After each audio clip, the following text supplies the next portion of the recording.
அன்புள்ள சகோதரர்களே, இது நம்ம தெரிந்து கொள்ள வேண்டிய மிக முக்கியமான ஒரு அம்சம். அடுத்ததாக, இந்த ஜமாத்து தொழுகை கடமை என்ற அதுல இடத்துல மட்டும் இஸ்லாம் விட்டுட்டு போகல. அது எவ்வளவு சிறப்பு என்பதையும் இஸ்லாம் எங்களுக்கு சொல்கிறது. சிறப்பின் காரணமாகவாவது வரணும், சிறப்பின் காரணமாவது வரணும். வந்திருக்கக்கூடியவர்களுக்கு அந்த சிறப்பு தெரிஞ்சா இன்னும் கொஞ்சம் என்ன செய்வாங்க, உறுதியோடு செயல்படுவார்கள் என்பதனால நிறைய சிறப்புக்குரிய ஹதீதுகளை நாங்கள் பார்க்கிறோம். அதிலே பாருங்கள் அன்புள்ள சகோதரர்களை, நான் பொதுவாகவும் சொல்லிவிட்டு ஒவ்வொரு தனித்தனி தொழுகையுடைய ஜமாத்து தொழுகையுடைய சிறப்பை என்ன செய்கிறேன் சொல்லுகிறேன். முதலாவது விஷயம், அதாவது ரசூலுல்லாஹி ஸல்லல்லாஹு அலைஹி வஸல்லம் பொதுவாக ஜமாத்து தொழுகை பற்றி சொல்ற நேரத்தில் 2 வார்த்தைகள் வருகின்றன.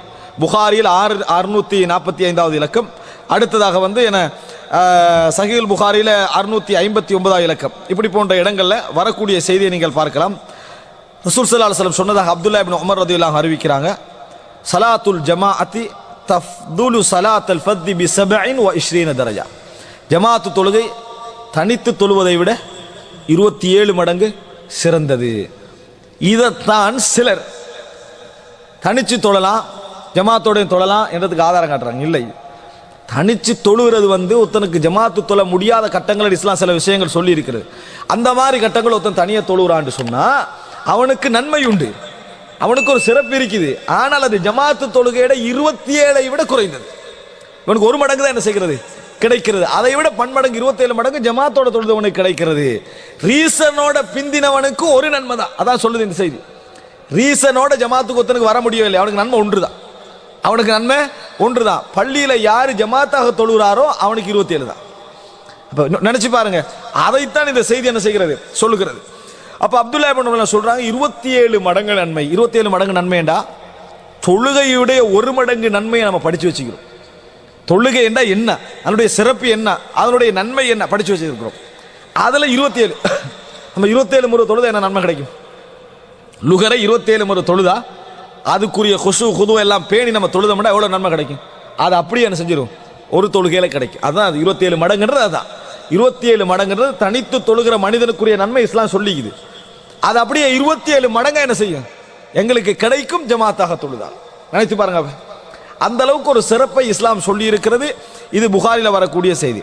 அடுத்ததாக அழகான ஒரு செய்தி, சஹீஹுல் புகாரியில் 651 அபூ மூஸா அல்-அஷ்அரி ரலியல்லாஹு அன்ஹு அறிவிக்கிறாங்க, ரசூலுல்லாஹி ஸல்லல்லாஹு அலைஹி வஸல்லம் சொன்னார்கள், அஸமுன் நாஸி அஜ்ரன் ஃபிஸ் ஸலா அபஅதுஹும். தொழுகையிலேயே மிகவும் கூலி யாருக்கு கூட தெரியுமா? தூரமானவருக்கு அப்படின்னாங்க. அப்படின்னா என்ன? ஜமாத்து தொழுகைக்கு வாருவதை விட்டு அவர் தூரமாகிறாரு. அங்க இருந்து அவர் தூரத்திலிருந்து என்ன செய்யணும், வரணும். அவருக்கு தான் நன்மை கூட அப்படின்னாங்க ரசூலுல்லாஹ். அவருக்கு தான் நன்மை அதிகம். ஃபஅபஅதுஹும் மம்ஷன், அதாவது ரசூலுல்லாஹ் சொல்றாங்க, அஸமுன் நாஸி அஜ்ரன் ஃபிஸ் ஸலாத்தி அபஅதுஹும் ஃபஅபஅதுஹும் மம்ஷன். நடையால் தூரமானவர்கள். சிலர் என்ன சொல்லுவாங்கன்னா, வாகனத்தில் வாரவருக்கு என்ன செய்யும், அதாவது அதே நம்ம நடக்கும். இல்லை, வாகனத்தில் வாரவருக்கும் இதுக்கும் நன்மை வேறு வேறு. வாகனத்தில் நீங்க வாரீங்களா, வாகன இறைவன் உங்களுக்கு தந்த அருள் விளங்கிட்டா நீங்க ஜமாத்துக்கு வாரது அந்த நன்மையெல்லாம் உங்களுக்கு உண்டு.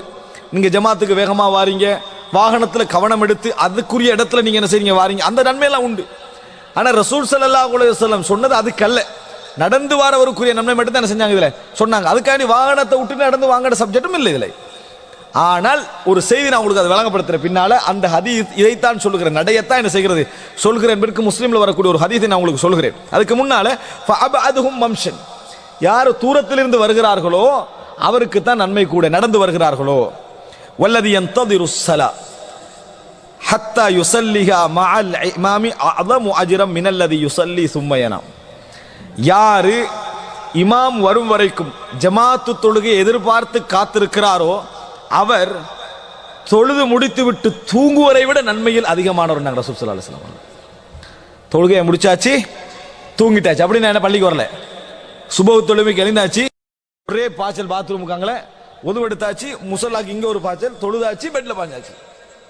இந்த தொழுகை இருக்குதே நயவஞ்சகத்தனமான தொழுகை.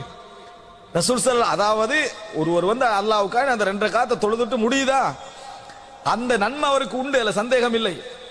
அதாவது சிலர் என்ன செய்வாங்கன்னா, சூரியன்லாம் உதிச்சு எல்லாம் முடிஞ்ச போற எலும்பி என்ன செய்வாங்க, ஒரு தொழுகை வேகமா தொழுவிட்டு அப்பையும் மறுபடுக்க விளங்கிட்டா. இப்படி இருக்குதானே, தொழுதே ஜமாத்தி இல்ல, முழிச்சு எலும்பின போறதா என்ன செய்யறது, சூரியன்லாம் உதிச்ச போறதான் தொழுவுறது. அப்பயும் அவன் என்ன தொழுவுறதுக்காக தொழல, மிச்சம் லேட் ஆயிட்டமோன்றதுக்காக என்னது எலும்பி தொழுவுறவங்களை பாக்குறோமா இல்லையா?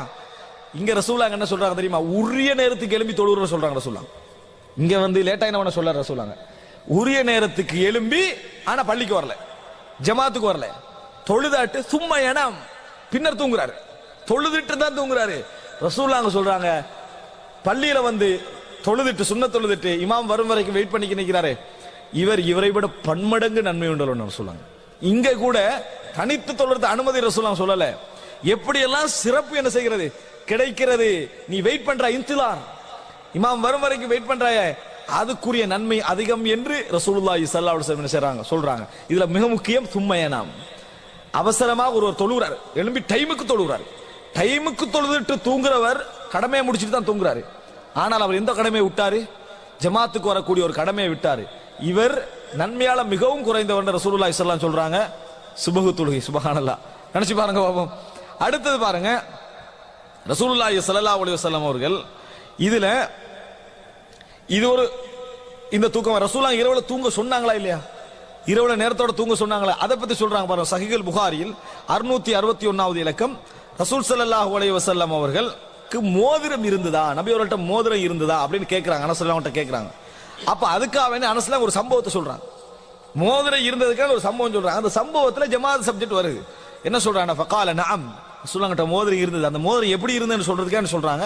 அஹ்ஹர லைலத்தன் ஸலாத்தல் இஷாஇ இலா ஷத்ரில் லைல், ஒரு நாள் ரசூல் ஸல்லல்லாஹு அலைஹி வஸல்லம் நடுநிசியாகும் வரைக்கும் என்ன செஞ்சிட்டாங்க? தொழுகை லேட் ஆக்கிட்டாங்க. இஷா தொழுகை லேட் ஆக்கிட்டாங்க. ஜமாத் தொழுகை லேட் ஆக்கிட்டா தனியா லேட் ஆக்குறது இல்ல, ஜமாத் என்ன செஞ்சிட்டாங்க? லேட் ஆக்கிட்டாங்க. ரசூல் ஸல்லல்லாஹு அலைஹி வஸல்லம் லேட் ஆக்கி தொழுகிற தொழுகையில இஷா தொழுகை மட்டும் தான் சிறந்தது, ஜமாத்தோட இருந்தா, தனியா இருந்தா இல்ல. இப்போ ரசூலுல்லாஹ் யார் இஷாவை எவ்வளவு பிற்படுத்தி தொழுறோமோ அவ்வளவு நன்மை வருதானே. இது அர்த்தம் தனியா தொழுறது இல்ல, நம்ம இஷா பிற்படுத்தி தொழுறோம் நம்ம வேலையில முடிச்சுட்டு போகணும் அப்படி இல்ல, ஜமாத்தாக பிற்படுத்துறாங்கன்னு வைங்களேன். நம்ம எந்த பள்ளியில தொழுறோமோ அவங்க ஜமாத்தா பிற்படுத்துறாங்க, அது சிறந்ததுதான். ஆனா ரசூலுல்லாஹ் அதை அனுமதிக்கல.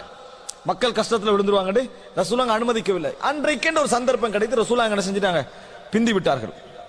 சும்மா அக்பல அலைனா பிவஜ்ஹி பஅதமா ஸல்லா, ரசூலுல்லாஹி ஸல்லல்லாஹு அலைஹி வஸல்லம் வந்து தொழுவிச்சாங்க.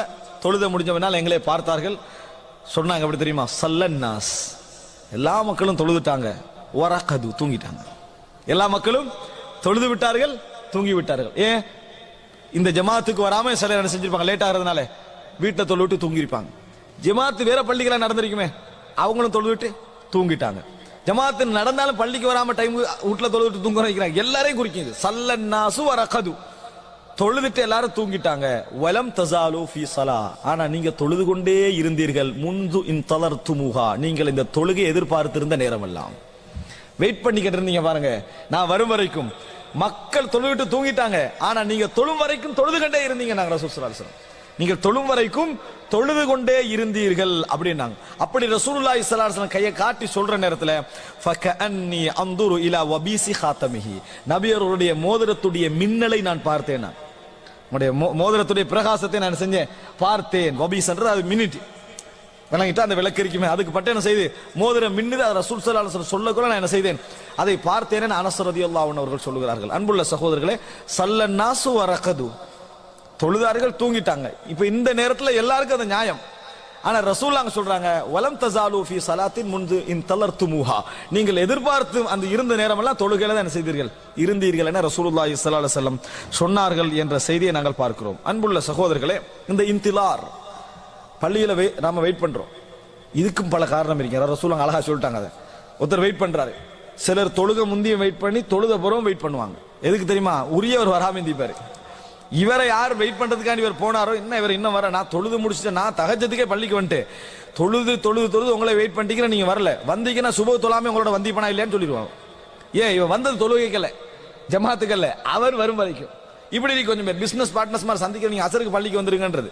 தொழுகைக்கு வர ஒரு ஆள் சந்திக்கிறது அது பரவாயில்ல, பள்ளியில் வச்சு இங்க சந்திச்சுட்டு போறது பரவாயில்ல. ஆனா பள்ளிக்கு அன்றைக்கு வாரது எதுக்கு?